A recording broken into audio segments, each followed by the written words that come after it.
네, 오늘도 우리 사랑하는 영적인 가족들과 함께 수요일 같이 말씀 나누도록 하겠습니다. 오늘 나눌 말씀은요, 사사기 19장 1절, 2절 말씀입니다. 구약성경 사사기 19장 1절, 2절에 있는 말씀입니다. 구약성경 394페이지쯤에 있습니다. 영적 회복이 우선이다, 이런 제목으로 같이 말씀 나누려고 합니다. 여러분, 소말리아라는 나라 많이 들어보셔서 알고 계시죠? 여러분, 이 소말리아는요, 사실 나라 안팎으로 어려움이 많은 나라입니다. 안으로는 치안이 불안해서 사람들 살기가 어렵고요. 또 대외적으로는 안보가 튼튼히 세워지지 않아서 이웃 나라들의 군사 개입이 빈번합니다.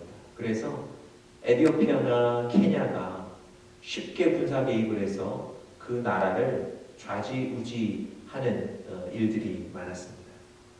그런데도 막을 힘이 없어서 그저 두고 보고만 있습니다. 여러분, 그 소말리아 사람들의 생활 형편도 말이 아닙니다. 경제 상황은 늘 불안하고요. 어떤 나라의 장기적인 계획이 세워지지 않아서 장기적인 투자를 할 수도 없답니다. 쉽게 말하면 먹고 살 방법이 많이 없는 거예요. 그래서 여러분, 결국은 하는 일이 바다에 나가서 해적 노릇하는 것 아닙니까? 여러분, 우리 뉴스에 어느 바다에서 큰 배들이 납치됐는데 몸값을 요구한다, 이런 굵직한 납치 사건들 뉴스 접하실 때마다 대개 그 범인들이 소말리아 사람들 아닙니다. 먹고 살려고 그렇게까지 나간 겁니다. 여러분, 왜 소말리아에 이런 어려움들이 계속 되고 있었을까요? 물론 지정학적인 여러 가지 이유들이 있었겠지만 큰 비중을 차지하는 이유가 하나 있었다고 생각합니다. 여러분, 이 소말리아가요, 20년 동안 무정부 상태로 있었습니다. 여러분, 무정부 상태라는 건 말 그대로 나라를 이끌어갈 권력, 정부가 세워지지 않았다는 거예요. 그런 정부가 없으니 이 나라를 치안을 튼튼히 세우지도 못하고요, 안보가 든든하지도 못하고 경제가 늘 불안했던 것 아니겠습니까? 여러분, 오늘 말씀 서두에 이 나라 얘기를 드렸는데요, 사실은 오늘 우리가 살펴보는 이 사사기 19장 1절에도 이와 비슷한 상황의 얘기들이 나옵니다. 1절 제일 첫 구절 한번 보시겠습니까? 이스라엘에 왕이 없을 그때에, 이스라엘에 왕이 없었다는 겁니다. 다시 말씀드리면 이스라엘을 다스리고 이스라엘을 옳은 방향으로 이끌어갈 지도자, 정부가 없다는 거예요. 여러분, 그전에는 이 이스라엘이 눈에 보이지는 않지만 하나님을 왕으로 인정하고 섬기고 살았습니다. 그런데 언제부턴가 이 이스라엘이 눈에 보이는 사람을 왕으로 세워달라고 하나님께 왕을 요구했습니다. 그러니까 지금 이때는요, 아직 그 왕이 세워지지 않은 때고, 또 역으로 이 이스라엘 사람들 가운데 하나님을 왕으로 모시는 그들의 어떤 의식들, 믿음들이 흐릿해져 갔던 시기였습니다. 이스라엘에 다스릴 왕이 없었던 그때, 여러분, 이 이스라엘에 그때 어떤 일들이 일어났을까요? 오늘 우리가 같이 살펴보는 1절, 2절에 보면 우리가 그 시대에, 그 사회에 어떤 일들이 벌어졌는지를 유추할 수 있는 작은 사건 하나가 있습니다. 1절 중간부에 보시면 이렇게 기록되어 있죠. 그때에 에브라임 산지 구석에 거류하는 어떤 레위 사람이 유다 베들레헴에서 첩을 맞이하였더니, 레위 사람이 베들레헴에서 첩을 취했다는 얘기입니다. 여러분, 그 당시에는요, 첩을 취하는 그런 어떤 관습이 있었습니다. 그렇지만 그게 옳다는 건 아닙니다. 더군다나 지금 이 레위 사람이 그랬다고 얘기하거든요. 이 레위 사람은 어떤 사람입니까? 영적인 제사장 아닙니까?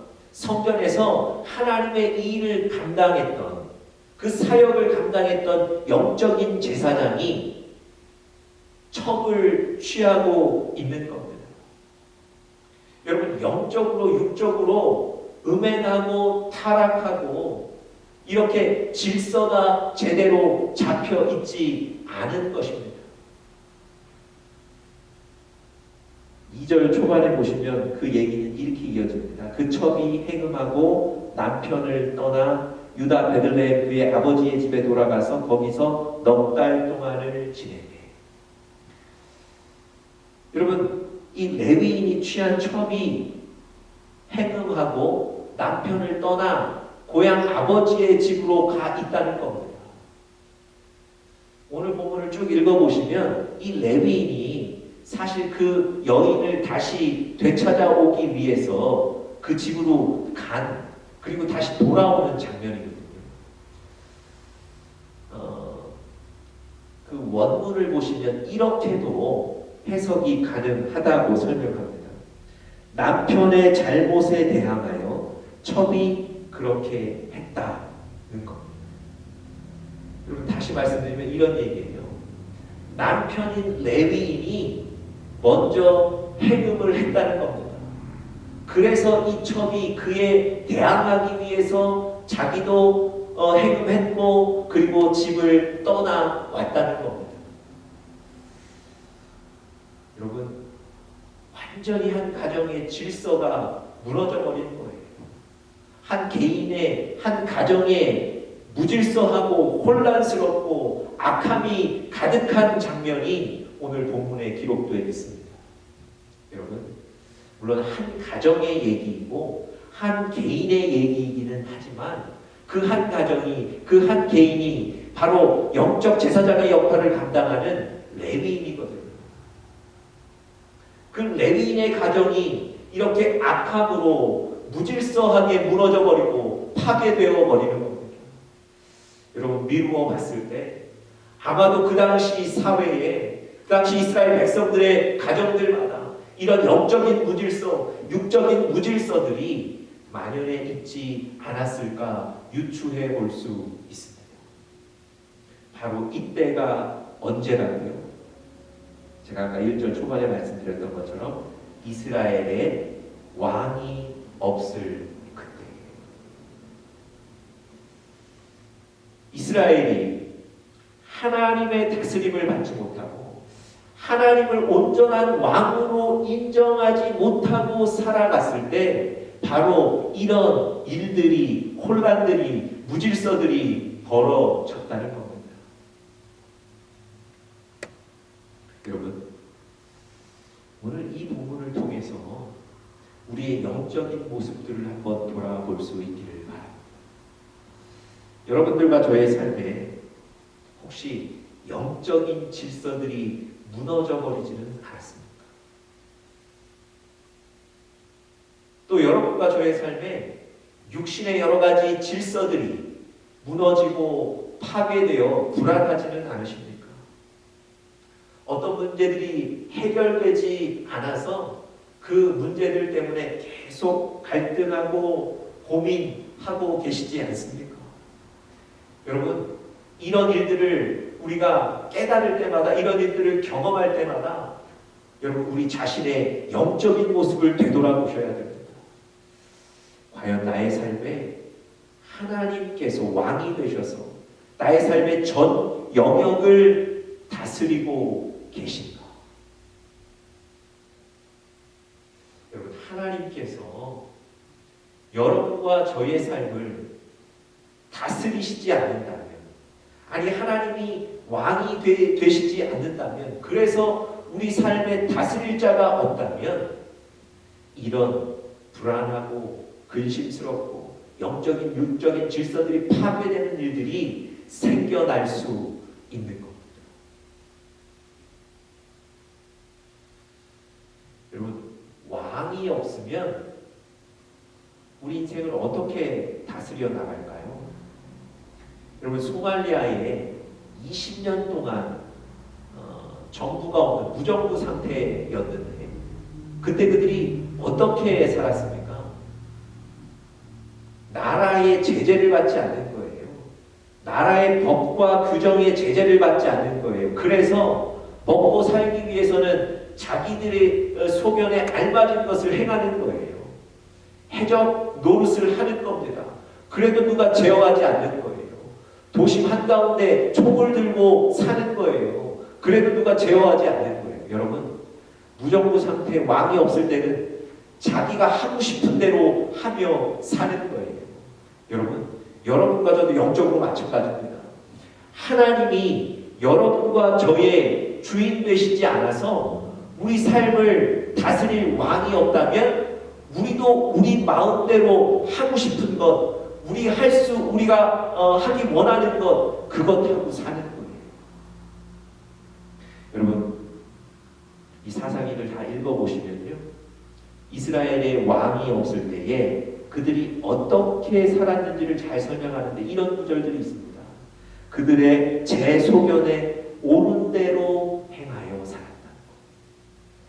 이스라엘을 다스릴 왕이 없을 때 백성들이 자기 소견에 옳은 대로 살아가는 겁니다. 여러분, 그러니 질서가 무너지는 거죠. 그러니 혼란이 찾아오는 겁니다. 그러니 불안이 찾아오는 거예요. 여러분, 그렇다면 우리가 이 혼란들, 무질서들, 우리 인생에 지금 발생하는 이 두려움과 불안들 어떻게 이겨내며 살아갈 수 있을까요? 여러분, 오늘 말씀하신 것 그대로입니다. 불안이, 무질서가, 두려움이 우리 인생에 다스릴 왕이 없을 때 찾아오지 않았습니까? 역으로 하나님을 우리 인생의 주인으로, 하나님을 우리 인생의 왕으로 다시 정확하게 인정하고 모셔드리면 더 이상 우리가 선택하고 우리가 행하는 것이 아니라 그때부터는 하나님께서 우리의 삶에 일하시게 되는 겁니다. 여러분, 영적인 회복이 우선입니다. 어떤 문제가 생기고 어떤 어려움들이 발생했을 때 그 문제를 해결하기 위해 쫓아갈 때가 있습니다.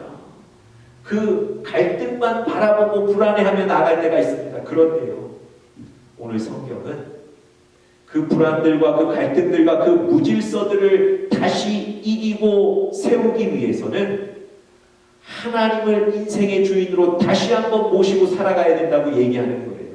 그게 바로 영적인 회복입니다.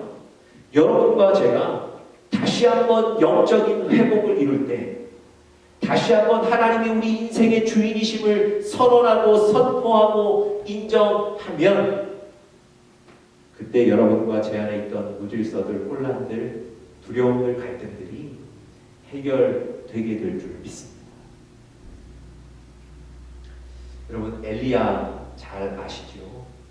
엘리야가 하나님의 그 큰 귀한 일들을 감당했던 선지자였는데요. 이 엘리야가 그 당시에 아하방, 또 아하방의 부인이었던 이세벨의 위협을 받고 도망하게 됩니다. 이 아하방 부인이었던 이 이세벨이 하나님을 섬기는 선지자들은 다 죽이는 거예요. 그리고 특별히 그 당시에 하나님의 능력을 나타냈던 이 엘리야 선지자를 콕 찍어서 그 엘리야 선지자를 잡아서 죽이겠다고 선언하고 선포하는 거예요. 여러분, 이 엘리야가 그 일 때문에 두려움을 느끼고 도망가게 됩니다. 여러분, 그 성경을 다 읽어보시면요, 엘리야가 결국은 그 두려움, 그 어려움, 그 영적인 육적인 그 혼란 무질서에서 다시 일어나 승리하게 되는데요. 어떻게 그 엘리야가 그 가운데 승리할 수 있었을까요? 여러분, 엘리야가 도망가서 숨습니다. 그리고는 하나님께 이렇게 얘기해요. 차라리 나를 죽여주십시오. 여러분, 이건 거의 희망이 없는 사람, 소망이 없는 사람들이 하는 얘기 아닙니까? 아니, 엘리야가 하나님 앞에 나는 이제 더 이상 살 소망이 없으니까 차라리 날 죽여주십시오. 그렇게까지 얘기할 정도로 삶의 영적인 질서, 육적인 질서가 다 무너지고 혼란과 불안이 찾아와 있을 그때, 그리고 도망가 있을 그때, 하나님께서 그 엘리야를 찾아가셨습니다. 그리고 배고픈 엘리야에게 먹을 것을 주셨어요. 힘들어하는 그 엘리야에게 자라고 쉬라고 시간도 주셨습니다. 하나님이 그에게 다시금 그에게 맡기셨던 그 사역들을 상기시켜 주시면서 그에게 용기를 주셨어요. 결국 그 엘리야가 여러분 다시 일어나 승리하게 되고 다시 사역의 현장으로 돌아가게 됩니다. 여러분, 영적으로 육적으로 완전히 질서가 무너지고 혼란에 빠져있던 이 엘리야가 하나님을 만났더니 그 문제가 해결이 된 거예요. 여러분, 하나님을 만나는 것, 영적인 회복을 이루는 것, 이것이 우리의 혼란과 우리의 무질서를 회복하는 가장 빠른 방법이라는 말입니다. 여러분, 이 엘리야가요, 그 이세벨이 자기를 죽이겠다는 그 위협을 피한 게 아닙니다. 그 문제를 해결하고 나서 사역의 현장으로 복귀한 게 아니에요. 그 문제를 해결해서 용기가 난 게 아닙니다. 하나님을 만나고 그 하나님이 내 인생을 다스리시고 그 하나님의 손에 내 인생이 있다는 사실을 다시 한번 보고 깨달은 이후에 그의 마음이 회복이 되고 인생이 회복이 됐던 겁니다. 여러분과 제가 오늘 다시 하나님을 내 인생의 주인이라고 선포하고 그 하나님을 다시 한번 만나고 그 하나님과의 관계를 회복하는 그런 역사가 있기를 간절히 축복합니다. 여러분, 제가 계속해서 말씀드리지만 우리 회복의 열쇠는 바로 영적 회복에 있습니다. 그 극동방송에 그동안 이렇게 간증하셨던 분들의 얘기를 묶어서 책으로 냈는데요. 그 책에 이런 간증이 있었습니다. 사회적으로 별 어려움 없이 잘 살던 분이 어느 날 암 진단을 받습니다. 사실 이분은 교회는 나가고 있었지만 하나님을 개인적으로 만났던 그 뜨거운 경험은 없었습니다. 그런데 이분이 그 위기 속에서 하나님을 만난 거예요. 매일 성경 읽고 기도하고 또 라디오에서 흘러나오는 그 설교, 하나님의 말씀을 들으면서 다시 한번 용기를 내고 믿음을 갖는 거예요. 아니, 이분이 건강했을 때, 멀쩡했을 때도 갖지 못했던 그 뜨거운 신앙을 바로 이 연약함 속에 찾았던 겁니다. 여러분, 이분이 정말 말씀을 듣고 믿음이 생기고 하나님을 만나고 나니까 얼마나 기뻤는지 몰라요. 여전히 육신은 연약함 속에 있었지만 하나님께 기도하고 또 말씀을 듣는 가운데 믿음이 생기고 이 기쁨을 유지하시며 사는 거예요. 여러분, 그러는 사이에 수술도 몇 번 받으셨습니다. 여러분, 이분의 마지막 고백은 이렇습니다. 그렇게 하다가 10년이 흘렀다는 거예요. 아직 내 안에 암이 완전히 치료되지는 않았는데 나는 기쁨 속에 살고 있다는 거예요. 여러분, 이분이 기쁨 속에 사실 수 있는 이유가 뭡니까? 영적인 회복이 이루어졌기 때문에 그렇습니다. 자기 인생의 주인은 하나님이시고 그 하나님이 지금 자기를 다스려 주시는 거예요. 그렇게 영적인 회복이 일어났을 때 이분의 마음이 바뀌고 삶이 바뀌는 거예요. 우리 사랑하는 리노 은혜교회 영적인 가족들, 또 이 말씀을 듣는 우리 영적인 가족들, 하나님을 인생의 주인으로 다시 한번 인정하시고, 그래서 하나님이 여러분을 다스리시고 여러분 인생의 무질서와 혼란과 불안들이 극복되고 이기게 될 수 있기를 간절히 바랍니다. 문제를 앞에 놓고 급하실 수 있습니다. 불안이 먼저 우리 마음을 차지할 수 있습니다. 그런데 그것에 사로잡히면 해결은 묘연해집니다. 하나님을 왕으로, 주인으로 담대하게 선포하십시오. 하나님께서 여러분을 다스리시고 일하시고 우리 인생에 하나님의 일하시는 역사가 나타날 줄 믿습니다. 우리 다 같이 기도하겠습니다. 하나님 감사합니다. 하나님, 이스라엘에 다스릴 왕이 없을 때 그들의 인생에 무질서가 오고 혼란이 왔습니다. 하나님, 우리 인생에 하나님이 주인 되시지 않고 하나님이 다스리시지 못하고 그런 하나님의 다스리심이 희미해질 때 하나님, 우리 인생에도 영적인 육적인 무질서와 혼란들이 찾아오지 않겠습니까? 여러분, 하나님, 그때에 다시 한번 하나님을 기억하게 도와주시고 하나님, 우리 인생을 다스려 주십시오. 하나님이 내 인생의 주인이십니다. 다시 한번 선언하고 인정하는, 그래서 하나님, 오늘 하나님의 다스리심을 얻는 우리 사랑하는 영적인 가족들 되게 하여 주시옵소서. 감사하며 예수님의 이름으로 간절히 기도드렸습니다.